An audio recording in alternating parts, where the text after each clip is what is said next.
I've helped over 1,000 clients set up a budget they actually stick to using our simple 3-step process, T.P.S. Yeah, you apparently didn't put one of the new cover sheets on your T.P.S. report. Thankfully, I'm not talking about that T.P.S., but if you've struggled to make a budget work for you, then stick around, especially for the second step.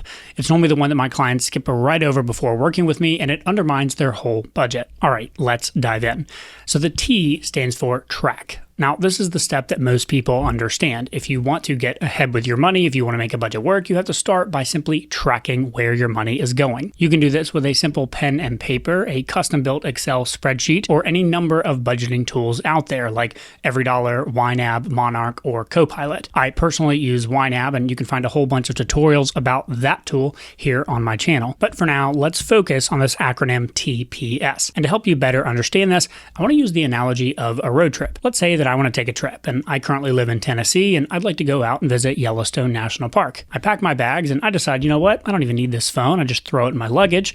I definitely don't pack any sort of physical map. I just decide to get in the car and head west, hoping eventually I'll end up at Old Faithful.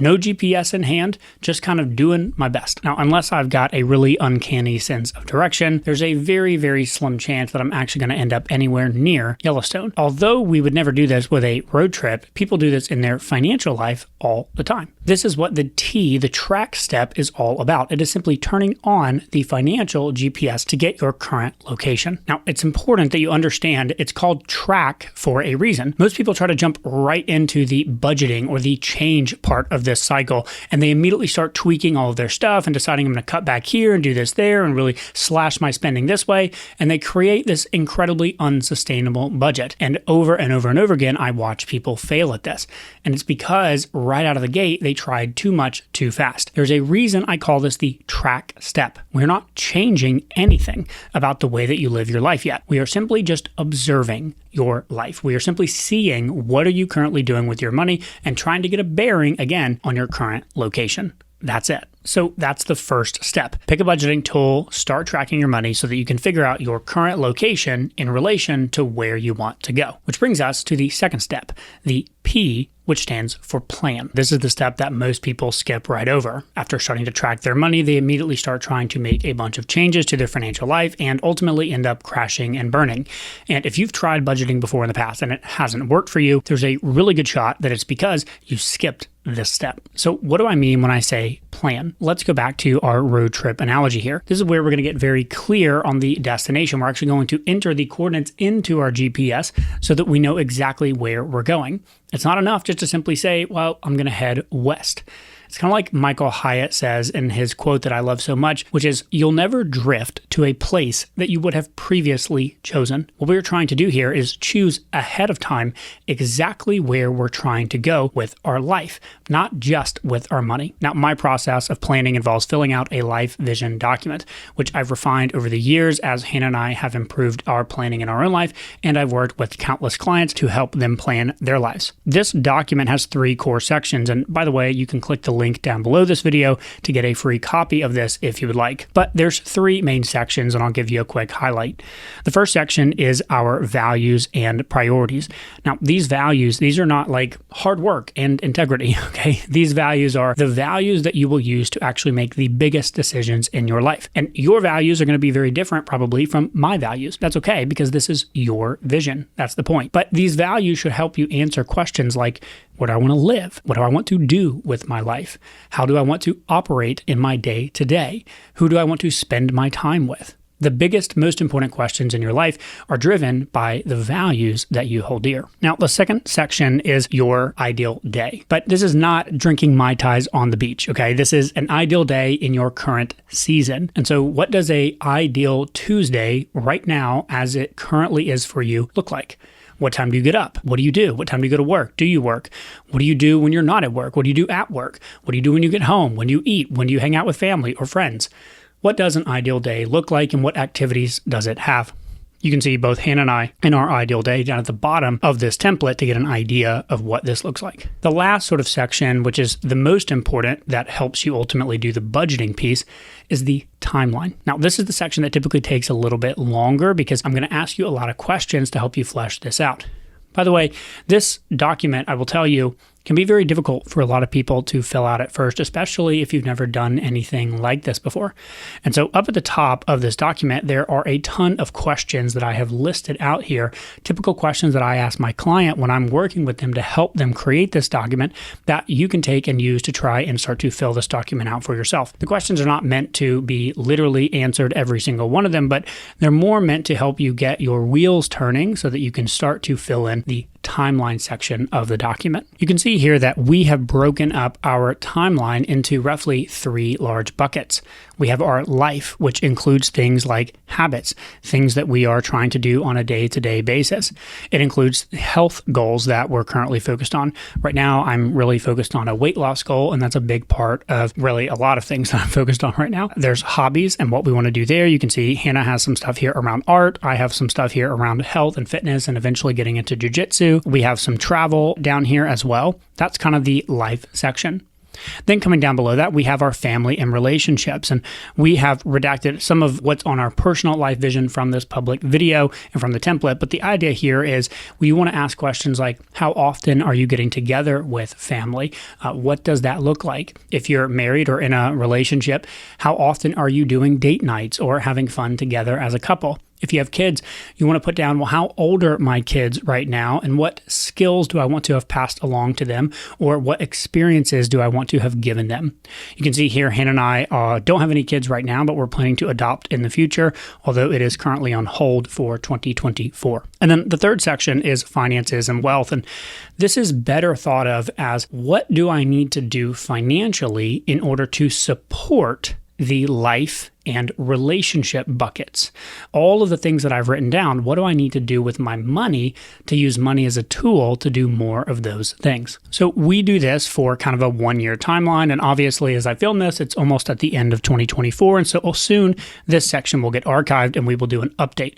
I'll talk more about that here in a second. But then we go out to another 1, 3, and 5 years. So 2025 has some stuff in it. 2026 has some stuff in it. And then 2028 has some stuff in it. And this is where things start to build. You'll notice that if we come down here below, there's some more travel that we want to do. If we come right here, you'll notice for hobbies, we're hoping that by 2026, Hannah's able to have her own pottery studio. Whereas right now, her goals around pottery are just getting sort of back engaged with it and having a regular cadence for practicing pottery and doing her art. The point here is that we're trying to think out a few years ahead of time, some of the things that we want to do with our life and with our family and our relationships. Again, if you have kids, you want to be thinking, okay, well, how old are my kids going to be in 2027, 2029, 2030? And again, what do I want to have done with them? What do I want to have helped them experience? What skills do I want to have passed along to them by that time? Now, don't worry, all this is going to come back around to the budget here in a minute, but this is a huge and critical piece. If you keep scrolling down below, you will notice that there is another section kind of at the bottom of the document that I call long-term and future dreams. This is where we kind of put bucket list items that are out beyond sort of a 5-ish year time frame. And so these are things that I would like to do one day, and they could be across any of those things, whether with relationships or with hobbies or with careers or finances or whatever it is, anything that comes to mind that I'm like, oh, one day I would like to do this. And so you can see here some examples that we have in ours have to do with some health things that we want to do. There's a bucket list of places that we would like to travel. There are some things down below around family that we want to have. There are some financial things that we want to have. And again, you can grab this document for yourself and read through it if that's helpful for you. The point here is I'm trying to get myself excited about the future and all of the things that I have coming up. And again, as you can imagine, for some people, this process is very exciting. They're planners. They're super into it. For others, this process is very, very difficult, especially if this is something that is new for them or they're a little bit older in life, which is something that I do all the time. I actually work with a ton of retirees, and we spend a great deal of time talking about how they want to spend their retirement years and the next couple of decades and really fleshing that out. And then again, using the budget to achieve these things. That's where we're going. Now, once you've done your first draft of this vision document, it's important that you don't just toss it out the window or bury it on your computer somewhere that you're never going to look at it again. Instead, this is something that you want to pull out and read through often and make an update to on a regular cadence. I found that for me and Hannah, doing this on a quarterly basis is a really, really good cadence. In fact, each quarter we walk through these 3 steps, T.P.S, over the course of a couple of days as we do our quarterly updated routine. Basically, we look at where we've been spending our money in YNAB. We then update our vision document because as our life changes, then timelines and desires and things on the vision doc also need to change. And then we're going to get to that third step, the S, here in 1 second. We take this and we work it into the budget. But it's important that you view this document not as a one-time thing that you just fill out and then be done with, but instead as a living, breathing document that is always going to be updated in order to reflect your current vision for where you're at in your new life season. Now, while quarterly works well for us, I have found that if you are a parent with kids in the school system, it is a little bit easier to kind of follow the school season as well. And so you end up doing kind of a summer, spring, fall updated cadence because your ideal days and what you're doing in that season can change pretty dramatically.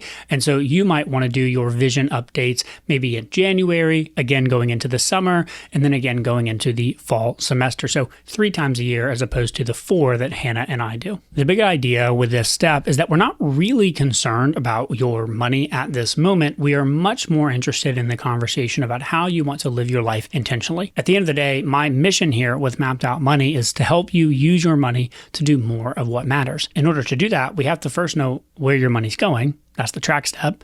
And then we have to know, well, what matters to you. That's this step here, which then brings us to the third step, the S, which stands for spend.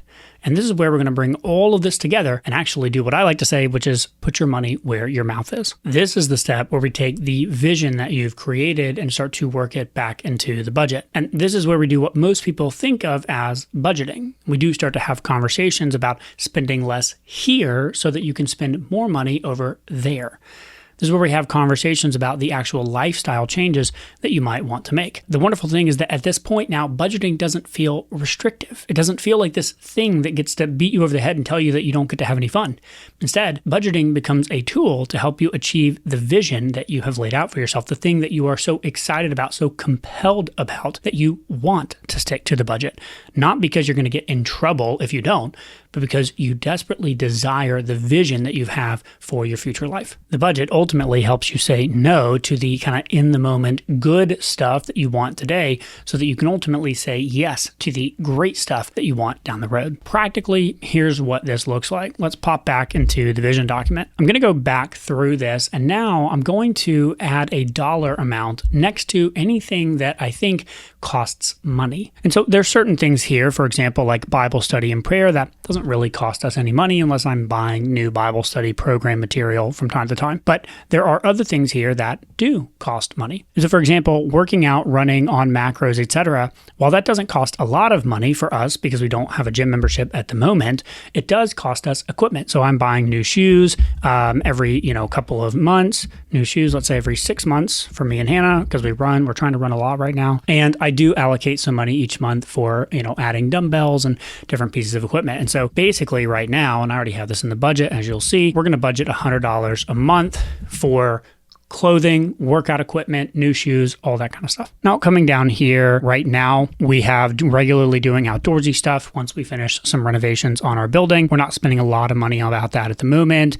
These things don't cost money, but now we get down here to Hannah and she has some art practices that she has to do. And so here we would want to come out to the side of this and say, well, how much money do we want to have each month for her to be able to buy new art supplies or new materials or maybe buy a course or some books, those kinds of things. And so we would do that here as well. Coming down to travel, now if we have some bigger travel items here, like camping in Middle Tennessee, that's a specific trip that we wanted to do, then we might come out to the side and put that here. We ended up having to cancel this trip, as you can see written down here, but we've kind of made a few adjustments. Now, FinCon in Atlanta in October, I would then again come out to the side and go, okay, well, hotel, driving, parking, food, the whole shebang. Let's say I'm going to end up being probably somewhere in the $1,200 for both me and Hannah for that trip. Now, a lot of the family relationship stuff don't cost money directly unless it's a bigger thing like adoption, or for me and Hannah, like weekly coffee time date nights. And so if we're trying to do weekly date comps, we're going to say maybe $15 a week, right? It's not a huge deal. And then finance and wealth, this is where we do have a significant amount of stuff. We are actually, putting quite a few numbers in here. Some of these are so big, in fact, that the building, which is a big building that we've been working on and having as our renovation projects, I actually have an entirely separate spreadsheet just to track those renovation projects. But if it's something relatively small or medium, I'm just going to go ahead and put a note here and roughly how much money I'm thinking. Again, I'm going to look at 2025. I'm not going to do this for all the things on the document, just kind of the things in the next maybe 3 to 18 months. Any bigger trips here, I'm going to have that in there. So like we're thinking about running a half marathon, maybe in Austin, Texas, sometimes next year. If we were to do that in terms of staying in the campground, booking the thing, being there for a week, the whole shebang, I think we could do the trip for roughly $2,000, something like that. I'm going to put that out to the side. This is kind of the first step here. It's going through the document, identifying the financial items and putting numbers next to them. The next thing that I want to do practically is I need to come up with my current focus. Okay, so what does that mean? Well, you'll notice in this vision document, we have a number one money focus as part of our quarterly focus. Now, Hannah and I just recently did a podcast on how to think about maintenance mode or minimum effective dose when it comes to growing different areas of your life. We'll link to that here in this video as well. You can hop over there and check that out. But here's the idea. Each quarter, I cannot possibly make super amounts of progress on all of these items. It's too much. I'm a limited person. I can't do all of it. And so what I try to do is identify the handful of items that I want to focus on for this quarter. Here, for example, you can see I have prioritized daily spiritual disciplines, which right now for me is Bible study and prayer with Hannah. The next one I have is get healthy. And so I'm tracking all of my macronutrients right now. I have all of that dialed in, trying to make sure I work out daily, and I try to be asleep by 10 and up at 5. That's my current regimen. Now, finishing new ahead of 100, we actually did finish this up as of Q3, so this got done. And then the financial focus, our number one money focus at the moment is our building projects. And so basically we have a set amount of money every month that is going to the building projects. And then if I'm able to come in under budget anywhere, I'm siphoning that money and also sending it to the building projects. That's what I call the breadcrumbs, by the way. They're the breadcrumbs at the end of the month that I'm sort of gathering up and sending to my number one financial focus at the moment. I have also identified one area of our life that is actually on minimum effective dose right now as we focus on these other items. So once we've done all of this, we've got some dollar signs next to these items, and we've also identified our number one financial focus. We're ready to work this into the budget. If you're using something like YNAB, what you want to do now is make sure that you have set up your targets to include the things from your vision. So if I have things for working out and running that cost money, if I have hobby items that cost money, if I have travel that costs money, I need to make sure that I have categories in my budget that are specifically for those things. And I need to make sure that I have targets for those things. For example, if I had, let's say I'm going to go ahead and plan the Austin, Texas half. And if we were going to do it, I think it's in February. So let's say I want to do 2,000. And I'm going to do custom, and I'm going to set aside 2,000 by February. And then now YNAB's going to prompt me to start saving $400 per month to be on track to that. So now I'm taking the vision, working it into the budget. Now I also need to make sure that I've got that category here for the workout clothing stuff. And so I don't think I've got one in this budget. Let's go ahead and create that. So we're going to say workout clothing and shoes, something like that. And then I'm going to do, again, 100 a month. Boom. And then Hannah spending, I need to make sure that basically she has enough money there for her art and hobbies. So we're going to do that. You get the idea. Now for us, again, our number one money focus right now is renovation projects. And so we're going to call this building renovations. Cool. And let's say I've got a certain amount that's going there every single month. And again, I'm using my breadcrumbs. Now, here's the cool thing. If you're using something like YNAB, I'm now going to create a view, okay? A view that ultimately is going to show the things that I'm mostly focused on right now, the stuff that I care the most about, the vision items. So this is my vision focus, right? And I'm going to set up, let's see here. We're going to say the building renovations, and then right now maybe those, I'll include the workout, and then the Austin, Texas stuff, because I'm very excited about that. And now all of a sudden, I can filter my budget for just those items to always see and keep track of where I'm at and making sure that I'm ultimately making progress towards these things on my vision. Now, at this point, we are close, but we're not yet done with this step. There's still a couple of things that we need to do to really tie up our TPS. Now, what we've got to do is make sure that this budget that we've now created that reflects the vision, we need to make sure that we can actually afford this, that we make enough money to operate. So if I'm using YNAB, well, I'm going to go forward into the month of November. And if I've got targets set for everything, which I do, I can look at the underfunded number, which the underfunded number basically represents how much you need to fully fund this month. And since I went ahead and went 1 month into the future where I haven't budgeted anything yet, it represents everything that I need. And so in this particular budget, well, it's $9,280 per month. And so if as a household, I take in after tax, right, money hitting the bank account, if I take in $9,280, well, then I'm good to go. If I take in more than that, well, then I actually might want to increase my targets. Maybe let's do even more towards the building renovation projects to speed that up, since that is our number one focus right now. Whereas if I don't make anywhere close to that, well, now we have to have a conversation. This is where the rubber meets the road. This is what most of you will find. Almost everybody, when they get to this step, is not going to be like, oh, sweet, well, I make double that. Like, that never happens. And so if this is you and you're following along and you get to this step and you go, oh, geez, I don't make anywhere near that much money, that is normal, right? That is probably why you are watching a video about sticking to your budget in the first place. So this is normal, but what do we have to do? Well, now we have to adjust the budget. But at this point, we've been tracking our money, and perhaps we even have a little bit of data, a couple of months worth of data.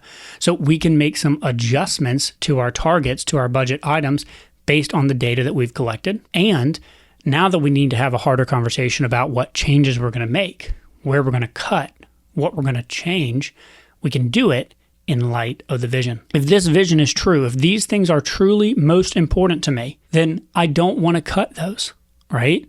I want to make sure that those are worked into the budget, which means I'm going to have to look at my other categories and decide where to cut. But again, at this point, it feels less painful than it would have had we not done the vision, because now I can clearly see that if I will just make the cuts necessary and follow the budget as I've laid it out, then I will achieve the vision that I'm so excited about. So this last piece here is we have to make adjustments to our plan, to our targets, until this number is in alignment with our monthly income. And once you've done that, you're now ready to operate your budget for the next quarter. And this part's important. I want you to think about the fact that when we run this T.P.S. system, we're only committing to a budget for 1 quarter at a time. And then you're going to put on a date on your calendar when you're going to check in again, look at the reports, look at the vision, make adjustments, see what's working, see what's not working, and change your targets to reflect the vision. And so if you're like, you know what, I'm going to really try and rein in my eating out for the next 3 months so that I can do more of my number one financial focus. Well, you're only committing to that for 3 months. And so if you start going and you're like, oh my gosh, this is ridiculous, there's no way I can stick with this. Well, good news. You got another date coming around the corner. You can adjust, you can change it. It's no big deal. The vision and the budget are living, breathing things meant to ebb and flow with your life as your life changes. And so if you are finding that at any point this budget feels too restrictive and not fun, then you're doing something wrong with your visioning and your targeting, because the budget should be a tool that you're excited to stick with so that it helps you achieve the vision that you're excited to have. So put a date on your calendar for when you're going to revisit your vision and your budget and make adjustments so that you continue to stay excited about your budget for your future. And like I said, you can grab a copy of that vision document for yourself using the link down below. And if you'd like to work directly with me to implement these 3 steps in your own budget, you can also check out the other links below to learn more about our programs. Thank you so much for watching, and I will see you in the next video.